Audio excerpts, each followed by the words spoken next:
बड़ी खबर आपको बता रहे हैं, सुप्रीम कोर्ट ने सभी पक्षों को अब नोटिस जारी किया है। पीयूष पांडे इस वक्त हमारे साथ जुड़ चुके हैं। आपको बता दें, महाराष्ट्र सरकार डिप्टी स्पीकर को सुप्रीम कोर्ट की तरफ से नोटिस जारी किया गया है। इस बड़ी खबर पर डिटेल अपडेट के साथ मौजूद है पीयूष, बताएं।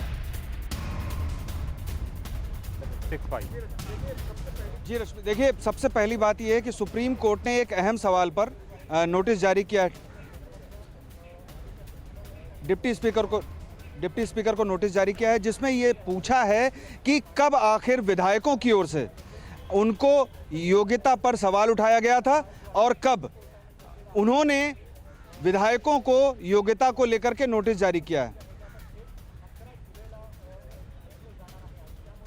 पीयूष, आपको आवाज नहीं मिल रही, लेकिन आप डिटेल जानकारी हम तक पहुंचाते रहे कि आखिर क्या कहा गया है। इस वक्त की ये बड़ी खबर हम बता रहे हैं। अब सुप्रीम कोर्ट में जिस तरीके से पूरे मामले पर सुनवाई हो रही है, वहीं डिप्टी स्पीकर को नोटिस जारी किया गया है। करुणा, इस वक्त ये बड़ी खबर है और सुप्रीम कोर्ट में अब 11 जुलाई को मामले पर अगली सुनवाई होगी। ये भी इस वक्त की सबसे बड़ी खबर बता दें। शिंदे गुट की दोनों याचिकाएं मंजूर की है सुप्रीम कोर्ट ने। पीयूष, अगर मेरी आवाज आ रही है तो डिटेल में बताएं, सुप्रीम कोर्ट ने क्या कहा?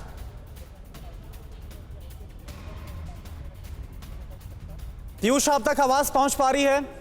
लगता है कि पीयूष तक आवाज नहीं पहुंच पा रही। जो सुप्रीम कोर्ट में इस वक्त चल रहा है, इसको लेकर पीयूष हम तक सभी जानकारी पहुंचा रहे हैं। एक बार फिर से इस पूरी खबर को आपको बताना चाहेंगे। एकनाथ शिंदे गुट की तरफ से 2 याचिकाएं, मैटर नंबर 34 और मैटर नंबर 35, इन दोनों को लिया गया सुप्रीम कोर्ट की तरफ से। और अब इस पर डिप्टी स्पीकर नरहरि झिरवाल को बकायदा जवाब देने के लिए कहा गया है, नोटिस जारी किया गया है। हमारे साथ पीयूष जुड़े हुए हैं। पीयूष, आप तक आवाज पहुंच पा रही तो बताइए पूरी डिटेल, जो नोटिस दिया गया है नरहरि झिरवाल को।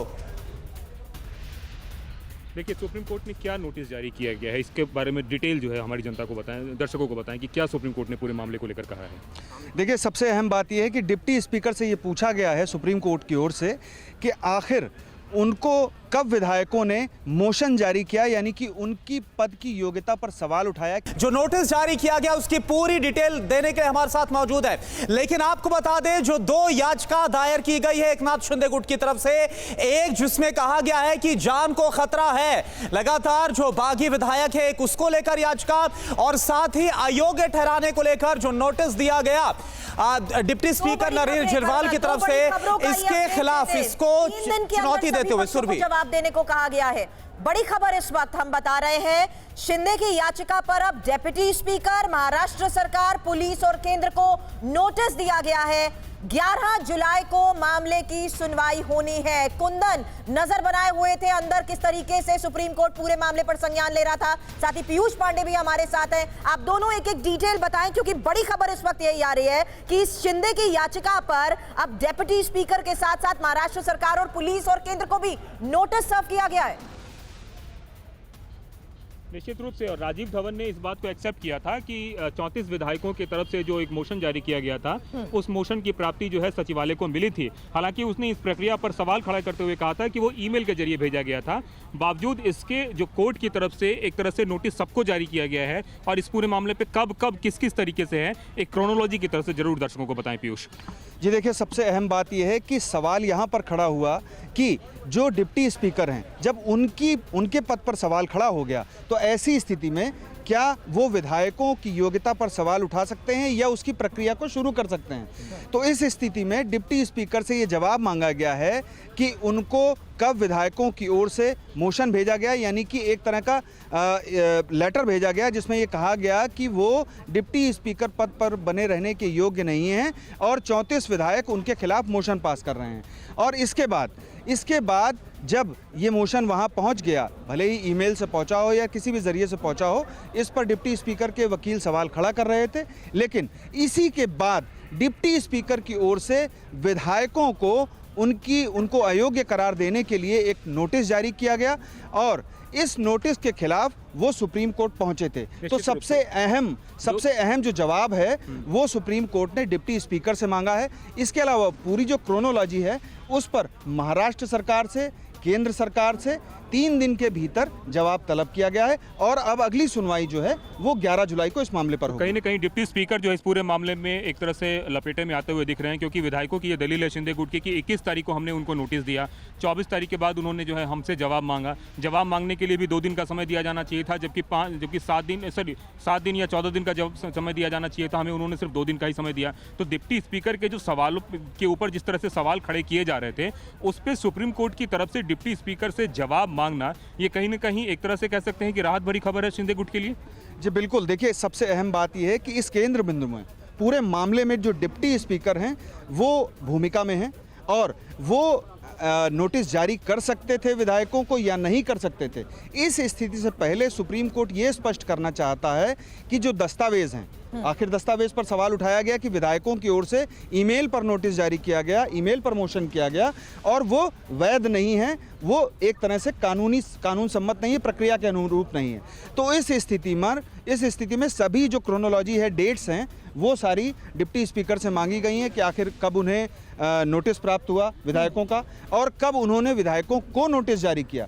दोनों ही स्थितियों में सबसे अहम सवाल ये है कि जो अरुणाचल प्रदेश का जो जजमेंट है उसको आधार बनाया गया इस याचिका में और उसमें अरुणाचल प्रदेश के जजमेंट में ये साफ तौर पर कहा गया है कि जब डिप्टी स्पीकर की भूमिका संदेह के घेरे में हो या उनको पद पर नहीं रखने की मांग 10 या उससे अधिक विधायकों की ओर से की गई हो, तो ऐसी स्थिति में वो विधायकों को अयोग्य करार देने संबंधी प्रक्रिया शुरू नहीं कर सकते। यही वजह है कि सुप्रीम कोर्ट ने अपने ऑब्जर्वेशन में कहा कि अगर संख्या बल पर ही फैसला होना है तो भी कोर्ट में कहा गया कि डिप्टी स्पीकर की तरफ से मामले पर जल्दबाजी की गई। क्या आपको लगता है कि डिप्टी स्पीकर ने इस पूरे मामले पर जल्दबाजी की, इस बात को भी सुप्रीम कोर्ट ने ऑब्जर्वेशन में माना है?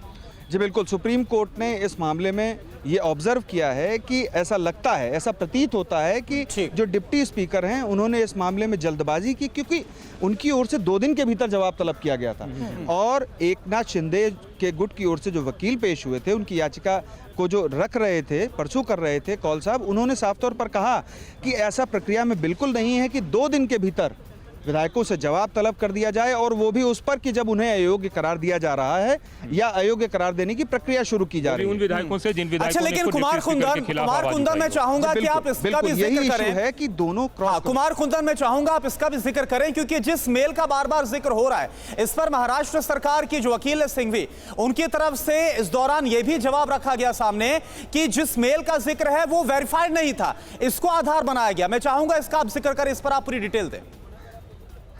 ये पीयूष, जिस तरीके से जो वकील अपनी पक्ष रख रहे हैं डिप्टी स्पीकर की तरफ से कि जो मेल किया गया था वो मेल न्याय संगत प्रक्रिया के तहत नहीं था, वो वेरीफाइड नहीं था, इसको कोर्ट किस तरीके से देख रहा है? क्योंकि एकनाथ शिंदे के जितने भी विधायक हैं उन लोगों ने मेल के थ्रू जो है अपना जो है सारी बात कही थी।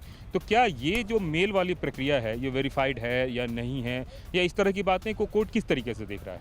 ये देखिए, पूरे इस मसले पर इसी मुद्दे को लेकर के जब संशय के घेरे में आया वो ईमेल जिसमें डिप्टी स्पीकर के खिलाफ मोशन किया गया था, तो इसी वजह से सुप्रीम कोर्ट ने विस्तृत जवाब तलब किया है डिप्टी स्पीकर से कि डिप्टी स्पीकर चूंकि वो मास्टर ऑफ हाउस होते हैं, तो मास्टर ऑफ हाउस से ये मांगा गया है कि आखिर प्रक्रिया क्या है और उन्हें कब नोटिस प्राप्त हुआ, उन्होंने कब नोटिस किया। तो ये सारा विस्तार जो है डिप्टी स्पीकर हलफनामे में देंगे। मौखिक तौर पर वकील की ओर से कहना आम बात है, लेकिन जब हलफनामे में डिप्टी स्पीकर देंगे तो उन्हें पूरी सटीक प्रक्रिया का हवाला देना होगा।